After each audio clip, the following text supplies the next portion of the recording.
Evangelio según San Lucas, capítulo 3, perdón, desde el verso 23 hasta el verso 38. Vamos entonces a la lectura de la palabra de Dios.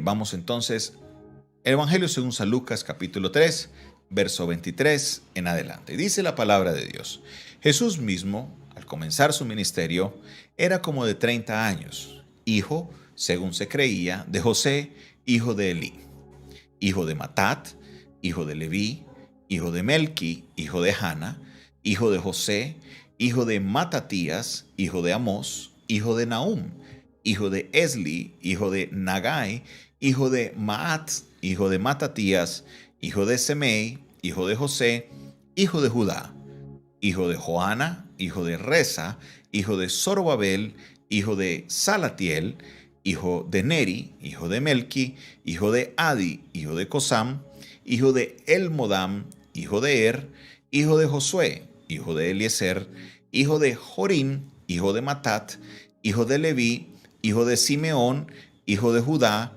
hijo de Jonán, hijo de Eliakim, hijo de Melea, hijo de Mainán, hijo de Matata, hijo de Natán, hijo de David, hijo de Isaí, hijo de Obed, hijo de Booz, hijo de Salmón, hijo de Naasón, hijo de Aminadab, hijo de Aram, hijo de Esrom, hijo de Fares, hijo de Judá, hijo de Jacob, hijo de Isaac, hijo de Abraham, hijo de Taré, hijo de Nacor, hijo de Serug, hijo de Ragau, hijo de Peleg, hijo de Eber, hijo de Sala, hijo de Cainán, hijo de Arfaxad, hijo de Sem, hijo de Noé, hijo de Lamec, hijo de Matusalén, hijo de Enoc, hijo de Jared, hijo de Maalael, hijo de Cainán, hijo de Enos, hijo de Set, hijo de Dan, hijo de Dios. Amén.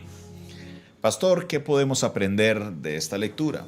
Esa cantidad de nombres no las entiendo, esa cantidad de genealogía. ¿Para qué? ¿Cómo? ¿Qué podemos aprender de esto? Es una pregunta muy grande que nos hacen y quiero hoy aprovechar para aprender un par de cositas de la genealogía de Jesús. Lo primero es que vemos que en Jesús se cumple la profecía de que él sería descendiente de David. Como lo vemos en el versículo 32, o en el versículo 31 dice hijo de, al final de Natán, hijo de David. David tuvo un hijo llamado Natán, Natán tuvo un hijo llamado Matata, luego Mainán, y de ahí se ve que Jesús, por el lado de José, va a ser linaje de David. Esto es bien importante que lo tengamos en cuenta. El cumplimiento de la palabra, que primero el cetro, aparece en el libro de Génesis, permanecería sobre Judá, ya que David es de la tribu de Judá y David, Dios le prometió que su reino permanecería para siempre y en la persona de Jesús es que se cumple esa profecía. Ahora, observando esto, hay unos par de personajes que merece llamar la atención, que sabemos su historia, la sabemos de cerca y es interesante que estas historias muchas veces las sabemos, pero no sabemos que están conectadas directamente a la historia de Jesús. Por ejemplo, vamos a lo que es el versículo 32. Dice la palabra de Dios: hijo de David, hijo de Isaí, hijo de Obed, hijo de Booz, hijo de Salmón, hijo de ¿quién? Naasón. Aquí encontramos, bien interesantes en este versículo 32, unos personajes que vamos a estarlos mirando. ¿Por qué razón? Porque la palabra de Dios nos enseña unas historias interesantes con respecto a estos personajes. Por ejemplo, en la conquista de Jericó encontramos de que había una mujer que tenía un pasado interesante. Esta mujer se dedicaba a la vida, a lo que se conocía como la prostitución. Era una mujer que permitió que los 2 espías de Josué entraran a su casa, estando en Jericó, los estaban buscando, ella va y los guarda. Y en Josué capítulo 2, versículo 23, dice, y los espías entraron y sacaron a Rahab, a su padre, a su madre y a sus hermanos y a todo lo que era suyo. También sacaron a toda su parentela y los pusieron fuera del campamento de Israel. Entonces, cuando ya Israel fue a conquistar a Jericó, se le había prometido a ella que no se le tocaría a ella porque ella protegió a los espías cuando entraron. En el verso 25 dice, mas Josué salvó la vida de Rahab la ramera, ahí vemos su profesión, y a la casa de su padre y a todo lo que ella tenía. Y ella habitó entre los israelitas hasta hoy, por cuanto escondió a los mensajeros que había enviado a reconocer a Jericó. Interesante este punto donde encontramos lo que Rahab, cómo Rahab pudo salvarse, cómo Rahab pudo liberarse de esta situación. Entonces, lo que vemos más adelante en el libro de Josué es que Rahab tiene a un hijo. Rahab tiene a un hijo. ¿Quién es ese hijo? Ese hijo es un hijo que aparece obviamente del hombre llamado Naasón, que nos dice la palabra de Dios fue el papá de Salmón, pero también la mamá. ¿Quién era? La mamá era una mujer llamada Rahab. La mamá era mujer llamada Rahab. Esto lo vemos en Mateo capítulo 1, verso del 1 al 17, también donde vemos otra genealogía de Jesús. Rahab tuvo ese hijo. Rahab se casó fue con Salmón, perdónenme la confusión. Naasón tuvo un hijo llamado Salmón y Rahab se casó con Salmón y Salmón tuvieron a un hijo y ese hijo es llamado Booz. Aquí es donde aparece esta palabra, esto en la Biblia, y luego entendemos que Booz es el que se casa con Ruth o redime a Ruth y tienen a un hijo llamado Obed. Obed tiene otro hijo llamado Isaí e Isaí tiene otro hijo llamado David. Es interesante esto porque primero en Rahab encontramos a una mujer extranjera, a una mujer de Jericó, a una mujer que pues provenía de un pasado interesante, un pasado que para muchas personas no sería muy fácil.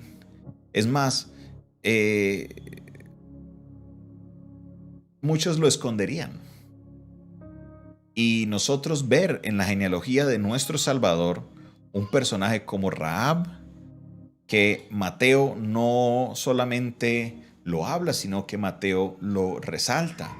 Dice de las pocas mujeres que se mencionan, porque si usted nota todos los nombres de la genealogía son varones, dice en el libro de Mateo, entre el versículo 1 al 17, que Rahab de su esposo Salmón concibió a su hijo Booz. Esto es algo que es muy clave que lo tengamos en cuenta porque una de las características bíblicas no es la de esconder el pasado o esconder los errores o esconder las cosas negativas de los personajes. Al contrario, la Biblia es muchas veces muy enfática en mostrar aquellas áreas de la vida en las cuales los hombres o situaciones en las cuales se presentan cosas no muy de esas que uno quisiera decir. Yo estoy seguro que si usted tuviera alguna ramera en su familia, en su descendencia, muchos ni la mencionarían. Se brincarían el nombre o lo pasarían por otro lado o dirían cualquier otra cosa, pero no serían muy osados para uno decir, mire, ella es hija de una ramera, no, para nada, o él es hijo de una ramera. Al contrario, nosotros consideramos eso un insulto. El peor de los insultos en la lengua castellana es justamente ese. Pero ¿sabe qué? La Biblia va y lo resalta, va y lo muestra. Dice, mire, en la genealogía estaba esta mujer llamada Rahab. ¿Por qué? Porque es que Dios no hace, primero lo que debemos entender es que Dios no hace acepción de personas. Entendamos eso, mis hermanos, claramente. Dios no hace acepción de personas. Dos, lo segundo que podemos ver es que en Cristo todo es hecho nuevo. En Cristo se unen todas las naciones. No, Cristo no es solamente sangre pura, no, para nada. La salvación vendría de un poquito de todos lados, incluyendo de los moabitas. Es más, si vamos a ver la historia de los moabitas, no es una historia tampoco muy agradable, porque cuando Lot, el sobrino de Abraham, sale corriendo de la destrucción de Sodoma y Gomorra, resulta que la esposa de Lot se da la vuelta y se queda ahí, se queda como una estatua de sal. ¿Y qué es lo que nos dice la palabra con respecto a esto? Mire lo interesante de lo que sucede con respecto a Sodoma y Gomorra y la esposa del caso de Lot. Es algo bien interesante. ¿Por qué razón? Porque quiero que usted vaya conmigo a la palabra de Dios, al libro de Génesis. Vamos al libro de Génesis. Vamos al libro de Génesis, capítulo 19. Génesis capítulo 19.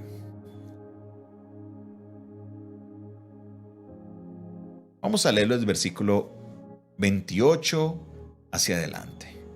Dice, y miró hacia Sodoma y Gomorra y hacia toda la tierra de aquella llanura. Miró, y aquí que el humo subía de la tierra como el humo de un horno. Así, cuando destruyó Dios las ciudades de la llanura, Dios se acordó de Abraham y envió fuera a Lot en medio de la destrucción al asolar las ciudades donde Lot estaba. Pero Lot subió de Zoar y moró en el monte y sus 2 hijas con él, porque tuvo miedo de quedarse en Zoar, y habitó en una cueva él y sus 2 hijas. Presta atención, mire lo que dice verso 31. Entonces la mayor le dijo a la menor, nuestro padre es viejo y no queda varón en la tierra que entre a nosotras conforme a la costumbre de la tierra. Ven, demos a beber vino a nuestro padre y durmamos con él y conservemos de nuestro padre descendencia.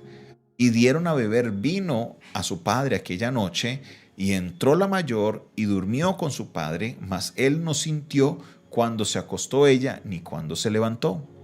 El día siguiente la mayor a la menor, dijo la mayor a la menor, he aquí yo dormí anoche pasada con mi padre, démosle a beber vino también esta noche, y entra y duerme con él para que conservemos de nuestro padre descendencia. Y dieron a beber vino a su padre y también aquella noche, y se levantó la menor y durmió con él, pero él no echó de ver cuando se acostó con ella ni cuando se levantó. Y las 2 hijas de Lot concibieron de su padre, y dio a luz la mayor, la cual llamó su nombre Moab, el cual es el padre de los moabitas hasta hoy. Y la menor también dio a luz a un hijo, y llamó su nombre Ben-Ami, el cual es el padre de los amonitas hasta hoy. Estas 2 grupos de personas serían, estos los moabitas y los amonitas, ustedes van a leer que serían acérrimos enemigos de la descendencia de Abraham, siendo Abraham el tío de su progenitor Lot. Pero la historia es bien terrible. Ahora, de los moabitas viene la historia de Ruth. Usted arranca a leer Ruth capítulo 1 y nos expresa de que Ruth era una mujer moabita, la cual es redimida por su pariente cercano o el pariente cercano de su suegra, que se llama Booz. Y de ahí nace un niño llamado Obed, de ahí Isaí y de ahí David, el cual vemos justamente en la descendencia de Jesús en el versículo 32. Hijo de David, hijo de Isaí, hijo de Obed, hijo de Booz. Booz tuvo el hijo con Ruth llamado Obed. Obed tuvo un hijo llamado Isaí e Isaí tuvo a David. Interesante esta historia. Es interesante, muy interesante esta historia. Porque vemos cómo Dios también toma de los moabitas, de un pueblo que tenía muchos problemas, muchas cosas en contra y al cual Dios habla en contra muchas veces, pero de ahí sale una mujer de la cual entra ese ADN a la genealogía de Jesús. Jesús, el Hijo de Dios, Jesús, el que es el protagonista principal, no solo del Evangelio de Lucas, sino de toda la Biblia, tenía en su sangre descendencia de Rahab, la ramera, y descendencia de Ruth, la moabita.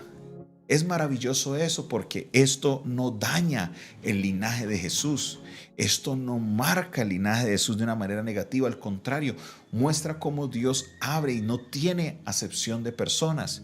También muestra la obra redentora de Dios cuando una persona se deja procesar por Dios.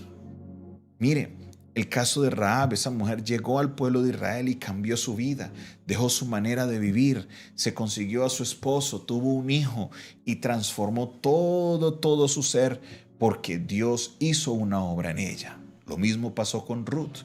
La fe de Ruth, obviamente, mujer de fe, la primera fue Rahab, porque creyó que los dos que venían en el nombre de Dios y los protegió. Y luego Ruth tuvo una fe impresionante con su suegra Noemí. Su suegra Noemí perdió a su esposo, perdió a sus dos hijos, y Ruth, habiendo enviudado, le dice a Ruth: donde tú vayas yo iré, tu Dios será mi Dios, tu pueblo será mi pueblo. Y se le pegó a Noemí, a pesar de que Noemí le dijo: no, quédate, tú puedes conseguir otro marido. Y ella le dijo: no, yo me voy contigo y me quedaré contigo hasta que la muerte, mejor dicho, básicamente les separara. Y aquí se ve esta historia de redención, esta historia en la cual Dios transforma la vida de esta mujer, de Ruth, la moabita, y le da un hijo, y le da un esposo, y le da el privilegio de meterse de esa manera, primeramente siendo la bisabuela del gran rey David, y segundo, siendo una pariente de nada más y nada menos de nuestro Señor Jesucristo. ¿Qué podrá hacer Dios contigo si te dejas procesar de Él? ¿Qué podrá hacer Dios contigo si dejas que Dios transforme tu vida? Posiblemente tengas un pasado como el pasado de Rahab, posiblemente tengas un pasado como el pasado de Ruth, que los orígenes de tu familia no sean los más hermosos, por decirlo de alguna manera. Que la historia pasada de tu familia sea una historia de esas oscuras, las cuales muchos no quieran ni siquiera contar. Pero si tú decides caminar con Dios, pero si tú te dejas transformar por las manos del gran maestro, del gran alfarero, quiero decirte que Dios va a hacer algo grande y poderoso en tu vida. Quiero decirte que Dios puede transformar la historia de tu vida y llevarte a hacer cosas grandes y maravillosas que aún los libros de historia podrán documentar. Solo si tú te dejas transformar por las manos de Dios. En la sangre de Jesús está el testimonio de dos mujeres transformadas por el poder de Dios, Rahab y Ruth. ¿Qué hará Dios contigo? Déjate transformar, déjate tocar por las manos del Maestro, déjate moldear por las manos de Dios. Puede que tu pasado sea oscuro, puede que tu pasado sea muy triste, puede que tu pasado sea un pasado de esos que mejor no lo hablen, no lo mencionen, pero sé que Dios puede cambiar tu vida, sé que Dios puede moldearte, sé que Dios puede transformarte. Déjate transformar por el Señor y verás que tu vida será diferente, tu vida será transformada, tu vida será cambiada. Quedará un testimonio en la eternidad de ese proceso que Dios ha hecho con tu vida. Te doy la gloria y la honra, Señor, por tu palabra. Gracias, Señor, porque nos permites ver, aprender y entender sus testimonios de la obra maravillosa de lo que tú estás haciendo. Señor, en esta hora me acerco ante ti, presentando a cada uno de mis hermanos que está pasando por ese proceso de transformación.